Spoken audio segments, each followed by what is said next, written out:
আসসালামু আলাইকুম ভিউয়ার্স, জানিয়ে দিব সর্বশেষ সংবাদগুলো।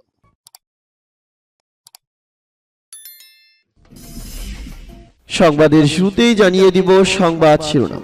সিরিয়ায় তুরস্কের বিমান হামলা মার্কিন সেনাদের জন্য হুমকি, বললেন পেন্টাগন। ফের রুশ হামলায় বিঘ্নিত বিদ্যুৎ পানি পরিষেবা, জাতিসংঘের জেনে রাখছি নিন্দা। মালয়েশিয়ার 10ম প্রধানমন্ত্রী হচ্ছেন আনোয়ার ইব্রাহিম। ব্রিটেনের গুরুত্বপূর্ণ সামরিক কেন্দ্র হয়ে উঠেছে ওমান। ইউরোপীয় পার্লামেন্টে রাশিয়াকে সন্ত্রাসী রাষ্ট্র আখ্যা দিয়েছে। এবং জানিয়ে দিব সর্বশেষ শিরোনাম, ইউক্রেনকে আরো 40 কোটি সামরিক সহায়তা দিবে যুক্তরাষ্ট্র। এতক্ষণ শুনছিলেন সংবাদ শিরোনাম, এখন শুনবেন সংবাদের বিস্তারিত। তো বন্ধুদের কাছে রিকোয়েস্ট, এই ভিডিওতে একটা লাইক দিবেন, আর ভালো লাগলে বন্ধুদের মাঝে অবশ্যই শেয়ার করে দিবেন। সিরিয়ায় তুরস্কের বিমান হামলা মার্কিন সেনাদের জন্য হুমকি, বললেন পেন্টাগন। সিরিয়ার উত্তরাঞ্চলে কুর্দি ওয়াইপিজির বিরুদ্ধে তুরস্কের বিমান হামলা মার্কিন সেনা সহ সামরিক কর্মীদের নিরাপত্তাকে হুমকিতে ফেলেছে। পাশাপাশি জঙ্গি গোষ্ঠী আইএসের বিরুদ্ধে বছরের পর বছর চলা অভিযানে যে অগ্রগতি হয়েছে তা বিপন্ন করে তুলছে বলে দাবি মার্কিন প্রতিরক্ষা বিভাগের পেন্টাগনের।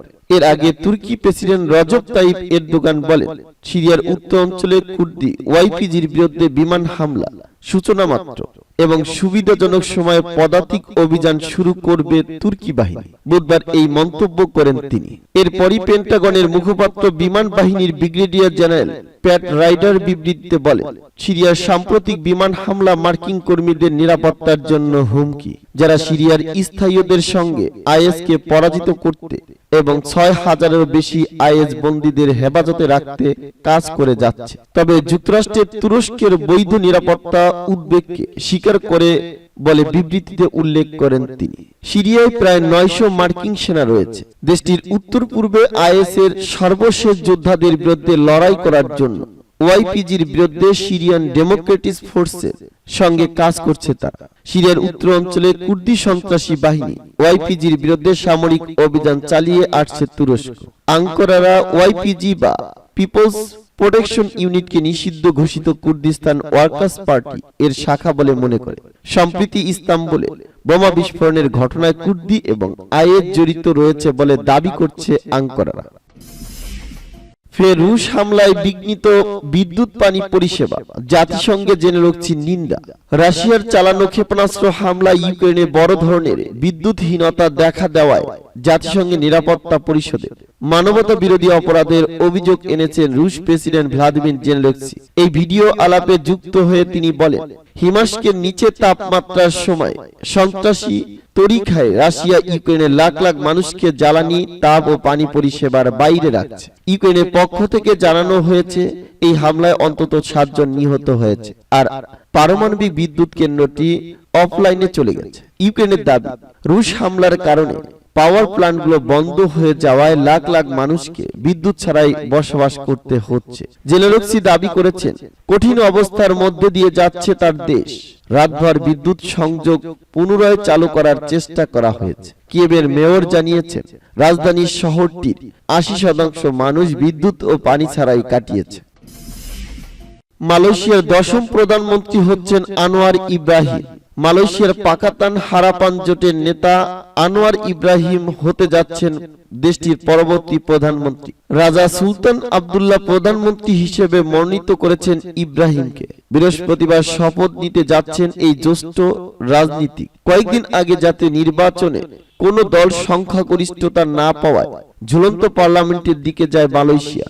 এতে নতুন করে রাজনৈতিক সংকট দেখা দেয়। রাজপ্রাসাদের বরাতে বিবিসির প্রতিবেদনে বলা হয়েছে, মালয়েশিয়ার 10ম প্রধানমন্ত্রী হিসেবে আনোয়ার ইব্রাহিম স্থানীয় বিকেল 5টায় রাজার কাছে শপথ নিতে যাচ্ছেন। গত 19 নভেম্বর মালয়েশিয়ার সাধারণ নির্বাচনে আনোয়ার ইব্রাহিম পাকাতান হারাপান জোট 222 আসনের পার্লামেন্টে সবচেয়ে বেশি 82টি আসন পেয়েছে। অন্যদিকে মুহিউদ্দিন ইয়াসিনের পেরিকাতান ন্যাসিওয়ালার জোট পেয়েছে দ্বিতীয় সর্বোচ্চ 73 এবং ক্ষমতাসীন জোট বারিশান নাচিওয়ালা পান 30টি আসন। মালয়েশিয়া সরকার গঠনের জন্য প্রয়োজন 112টি আসন। পাকাতান হারাপান দল শনিবারের নির্বাচনে সবচেয়ে বেশি আসন লাভ করলেও সরকার গঠনের জন্য পর্যাপ্ত আসন জিততে পারেননি। তিনি 1990 সালে মালয়েশিয়ার উপপ্রধানমন্ত্রীর দায়িত্ব পালন করেন। সাবেক প্রধানমন্ত্রী মাহাথির মোহাম্মদ পরবর্তীতে তাকে সরিয়ে দেন। ব্রিটেনের গুরুত্বপূর্ণ সামরিক কেন্দ্র হয়ে উঠেছে ওমান। ওমানে ব্রিটিশ সেনাবাহিনীর উপস্থিতি দিনের পর দিন বেড়েই চলেছে, ফলে দেশটির ব্রিটেনদের জন্য কৌশলগতভাবে গুরুত্বপূর্ণ বৈশ্বিক কেন্দ্র হয়ে উঠেছে।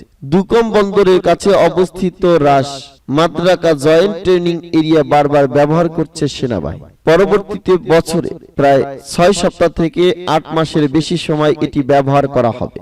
বুধবার আর্মি টেকনিশিয়ান এক প্রতিবেদনে এই তথ্য জানান। 2021 সালে ব্রিটিশ সরকারের সমন্বিত পর্যালোচনার সাথে সামঞ্জস্যপূর্ণ এই পদক্ষেপের উদ্দেশ্য হল সামরিক মহড়া এবং প্রতিরক্ষা সম্পদ স্থাপনের মাধ্যমে আন্তর্জাতিক বিশ্বে ব্রিটেনের উপস্থিতি বাড়ানো। গত 1 নভেম্বর প্রতিরক্ষা সচিব বেন ওয়ারলিস নিশ্চিত করেছেন যে 60টি বার্ষিক 2টি আলাদা প্রশিক্ষণ ব্লকের আয়োজন করবে। প্রতিটি প্রশিক্ষণ 4 মাস পর্যন্ত স্থায়ী হবে।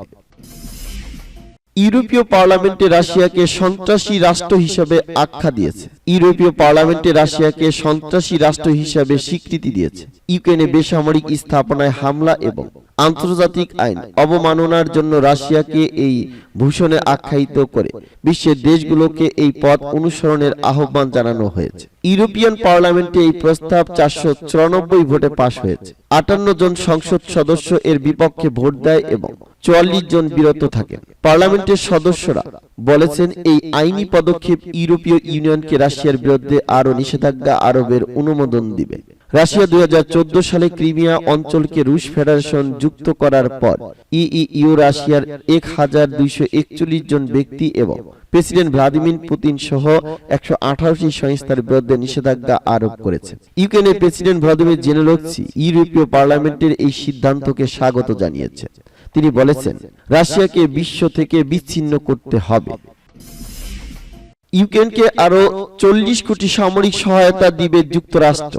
যুক্তরাষ্ট্র বুধবার রুশ আগ্রাসনের বিরুদ্ধে যুদ্ধে ইউক্রেনকে সাহায্য করতে $40 কোটি নতুন প্যাকেজ ঘোষণা করেছে। মার্কিন পররাষ্ট্র বিভাগ জানায়, সহায়তা প্যাকেজে রয়েছে যুক্তরাষ্ট্র প্রতিরক্ষা সরঞ্জামের ভান্ডারের অস্ত্র, গোলাবারুদ এবং বিমান প্রতিরক্ষার সরঞ্জাম, এবং এর অন্যতম লক্ষ্য হচ্ছে ইউক্রেনের বিদ্যুৎ অবকাঠামোর উপর চালানো রাশিয়ার ক্রমবর্ধমান হামলা মোকাবেলায় কিয়েভকে সাহায্য করা। তারা আরো জানায়, 2021 সালের জানুয়ারিতে প্রেসিডেন্ট জো বাইডেন দায়িত্ব নেওয়ার পর থেকে ইউক্রেনকে দেওয়া যুক্তরাষ্ট্রের মোট সামরিক সহায়তার পরিমাণ এখন প্রায় 1970 কোটি মার্কিন ডলারে ছাড়িয়েছে। তারা সম্প্রতি ইউক্রেনের জন্য দেওয়া মাল্টি মিলিয়ন ডলারের এসব সহায়তা প্যাকেজের কথা জানান। এক্ষেত্রে যুক্তরাষ্ট্রের মিত্র দেশ ব্রিটেন, ফ্রান্স, সুইডেন কিয়েভকে এ ধরনের সহায়তা প্যাকেজ প্রদান করে। মার্কিন পররাষ্ট্রমন্ত্রী অ্যান্টনি ব্লিকেন নতুন সহায়তার ঘোষণা দিয়ে এক বিবৃতিতে বলেন, রাশিয়ার বিরুদ্ধে যুদ্ধে ইউক্রেনের যতদিন সমর্থন প্রয়োজন হবে আমরা ততদিন দেশটিকে সমর্থন অব্যাহত রাখব, যাতে তারা নিজেদের রক্ষায় লড়াই চালিয়ে যেতে পারে এবং সময় আসলে আলোচনার টেবিলে সবচেয়ে শক্তিশালী অবস্থানে থাকতে পারে।